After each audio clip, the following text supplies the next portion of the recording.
Hi guys, it's Erin, and today I'm going to talk about what a PhD student might be doing during the summer. This summer especially, I've been having a number of conversations that go something like this. Somebody says, hey, what are you doing this summer? And I reply, I'm hanging out and doing fun things, but also I'm doing some schoolwork. And the follow-up is usually, oh, are you in summer classes? And that's the obvious follow-up answer to that, but it's also absolutely not what I'm doing. And it's a little complicated to explain actually. Usually in these conversations I'm chatting with somebody casually. I can't go into everything that I'm doing this summer or things that graduate students generally do over the summer. So my reply is something like, no, I'm just doing some independent reading and stuff, which is accurate. But I wanted to sit down and kind of talk about what graduate students actually do during the summer, because we have long summers, but we're not taking 3-month vacations. So first of all, as always, this is based on my own personal experience. I'm not an expert or anything, and every graduate student has a slightly different summer experience. It also depends based on the field you're in and the place you are in your program and all kinds of stuff. But this is kind of what I'm doing this summer. I'm actually doing kind of a lot.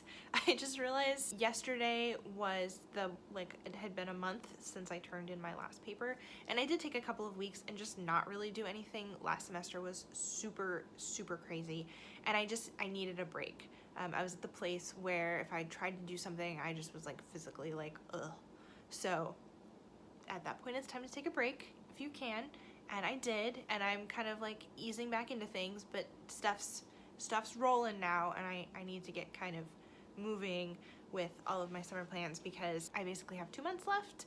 And so the first thing I am doing is I am reading. Graduate students are always reading, at least the humanities ones. So one of the things that I'm reading, or one of the categories of things that I'm reading, is stuff in my field.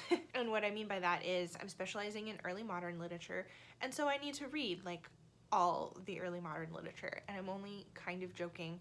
I really do actually need to have read all of the major literature. For instance, right now I'm reading Troilus and Cressida by Shakespeare because it's one of the plays that I haven't read of his. I've read all of his major plays, but the minor ones I have not gotten to. Also Christopher Marlowe. I'll probably read some John Milton. I've read Paradise Lost, but I haven't read some of his prose, and my papers are falling. I will read some of Sir Philip Sidney's works. I've read some of his poetry, but not all of the defensive poetry, which is an important piece from the 1500s, and I need to read it. That kind of stuff. There is a period in your PhD program where you do a really focused and intensive reading, and that's when you're preparing for your exams. You write a list that has 100, 200, 300 books on it that are both academic books about the literature and then also the major literature in your field, and you read it all and you take notes, and then you take an exam, and that takes you 9 months to a year to prepare. So I'm not in that point of the program yet. So what I'm kind of doing this summer, and what I'll be doing next summer also, is just exploring, catching up, reading the Shakespeare that I haven't read yet, because even if I need to revisit that later, that'll be the second time I've read it, and that'll just mean that it's easier for me to retain. I'm kind of looking ahead to that and trying to prepare myself. So in addition to the kind of obvious English Renaissance writers, the early modern period goes into the 18th century, which is the 1700s. So I'll be reading, I haven't read Robinson Crusoe in ages, so I'll be reading that. I'd like to get to Samuel Richardson's Pamela, which is considered the first English novel. I haven't read it. So stuff like that. So that's the first set of stuff that I'm reading, just literature, and I'm kind of picking what I feel like. I don't have any particular list. It's some stuff that's relevant and early modern / Enlightenment, whatever you feel like. The other thing that I'm doing is reading books by scholars. So I'm still figuring out exactly what I want to study specifically, the kinds of research methodologies that I want to use, the kinds of questions that I want to start exploring, because of course at the end of the PhD program you have the dissertation, and that's a book-length research project, and so I need to kind of be shifting myself there. Right now I have no idea. I have well, I have slight ideas, but they are like big umbrella terms and I need to narrow things down.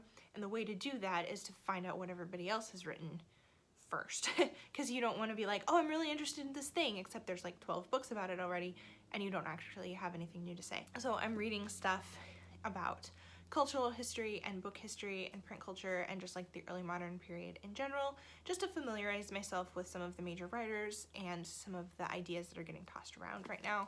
So for instance, I just love the title of this, and so I'm going to talk about it. This is called The Great Cat Massacre by Robert Darnton. So like this was published in the 80s. This is kind of like the first generation of book culture and culture studies, and it's one of those books that's just kind of like in the background that you need to read. And it's about episodes of French cultural history. So Darnton looks at some weird things that are kind of like, you might look at detail and be like, huh, that's kind of strange. And he really like goes in and tries to understand like why that thing was the way it was and what that tells us about French culture at the time. So I'm not particularly interested in French culture, but I am interested in the way that he's doing research, and so I can learn from that. The book that I'm reading right now is this really beautiful book. This is such a pretty book. It's got like illustrations and pictures in color. It's great. It's called The Book in History, The Book as History, and it's just a series of essays about early modern book history.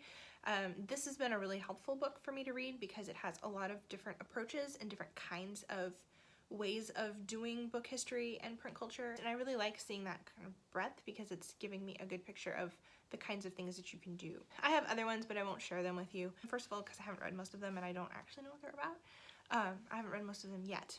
It's TBR. If you want to see like an academic TBR and you think that would be interesting, let me know. I'm assuming that it's not, and so that's why I'm not going into all of the stuff, but I could do that. Graduate students and even professors, they're always reading stuff. They're either reading books that they haven't gotten to in their field, they're rereading things because it's been a while, or because they're teaching a class next semester or something and they're kind of like preparing for that. They're reading, stuff published by other scholars, articles and books. Like that's part of the job, is to stay current and informed about what people are talking about in your field. Like I'll be reading about print culture for the rest of my life, which is why it's important to pick something to specialize in that you're actually interested in, because otherwise you're, in 30 years, you're going to be really bored. So just staying current is something that's important for a scholar, just like it would be important for a scientist or a doctor to stay current with the, medical advances or the scientific advances in their field. It impacts what they're doing. And the same thing goes for humanities people. It's just not about science, it's about literature or history or whatever. And things are always changing and new information is always coming to light, so it's really important to kind of be aware of all of that. So when we're not reading or like preparing for exams or prepping for classes, which is another thing that I will be doing this summer, something else that scholars often do during the summer is they take time to write or revise papers for conferences or to publish, or they do extensive research, the kinds of things that you don't have time to spend a lot of like concentrated focused time on during the semester because you're teaching, and like as a grad student you're in class, and so like those duties and priorities come first. Like I need to do the reading for my class next week before I do any kind of random general reading, and so that squeezes the time that you have to do all of this other stuff. And so during the summer, it's time to do all of the stuff that you don't have time for during the regular school semester. And so I have a paper that I wrote for a professor for one of my classes, and he thinks that it is worth revisiting and revising and seeing if I can turn it into something that could be submitted for publication. And my program has a workshop that they offer every summer for the students. You have to apply, but as long as like there's enough spaces open, they let everybody in. So we spend like a week working intensely with the professor and with some of our peers and kind of like peer review workshops and stuff, working on this paper to get it to a place where it's good enough that you can plausibly submit it for publication. And so I have that. So right now the workshop's in July, but I need to revise it. I need to expand it. It's only 15 pages, and that's kind of too short for a publication. So it needs to grow by at least 5 pages and ideally more like 10. So I'll be looking back through everything that I wrote. I'll be taking in all of my professor's comments. That page doesn't have a lot on it, but this one has more.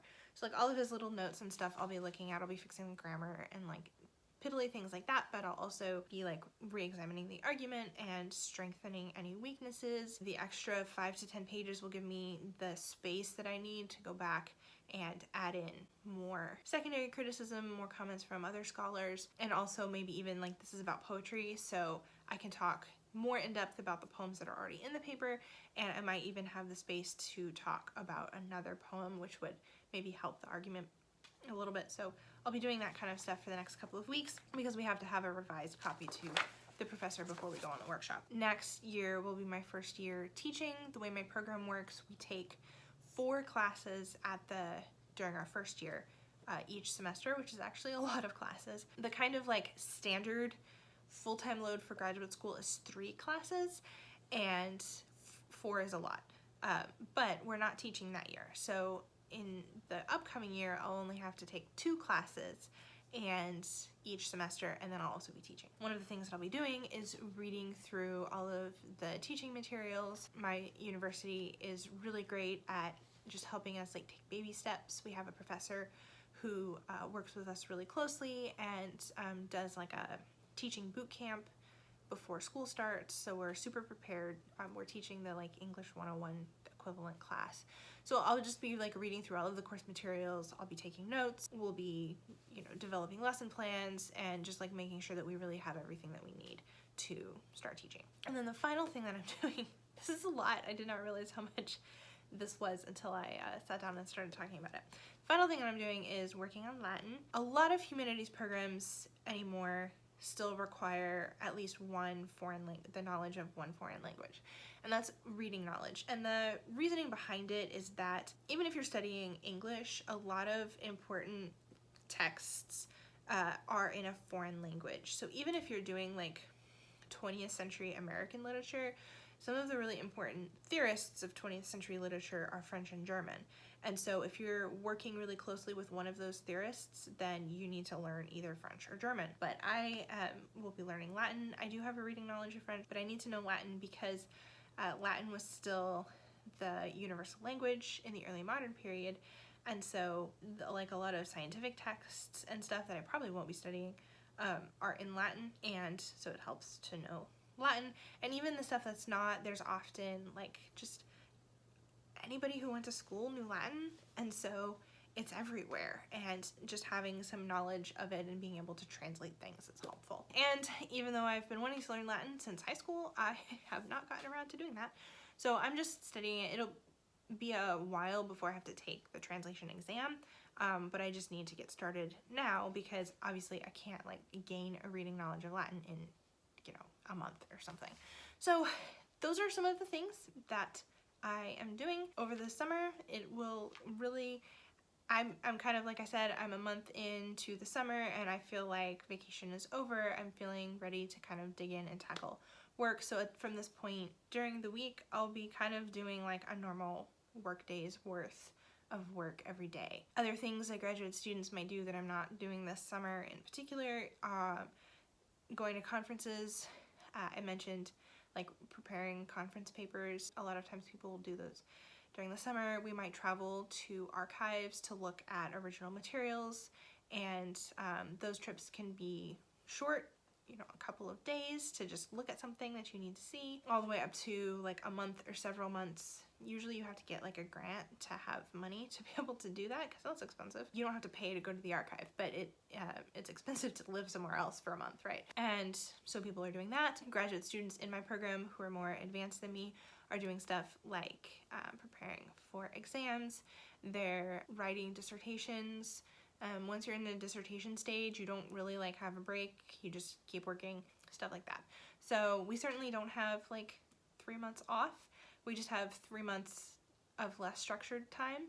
That can actually make the summer a more challenging time to be productive. I've certainly noticed that for myself. I really work better when I have a structure and a super set routine, and I don't really have to think about what I'm doing or where I'm going every day. I can get like decision paralysis, and I'm like, I should go to a coffee shop or the library, or I could go here, or I could go there, or I could stay home, and then like an hour later I haven't done anything or gone anywhere. So that's not good. And that's actually one of the things I'm figuring out this week is how I want to organize the rest of my summer, because I need to get some structure in my life. Yeah, so that's what we're doing. It sounds like a lot, but like this is all the kind of stuff that I'm excited about reading all of this. I'm excited about learning Latin. I'm looking forward to digging back into this essay because I feel like it's not a great essay right now, but it could be. And so that's just gonna be like a fun challenge. I'm definitely doing all of this grad school stuff because I like doing the grad school stuff. If you have any questions about summer work for graduate school, definitely let me know in the comments. I'd love to hear from you. If you are a graduate student, what are you doing this summer? I would love to hear from you about that too. That's it for this video. I hope you guys enjoyed it, and I will see you in the next one. Bye.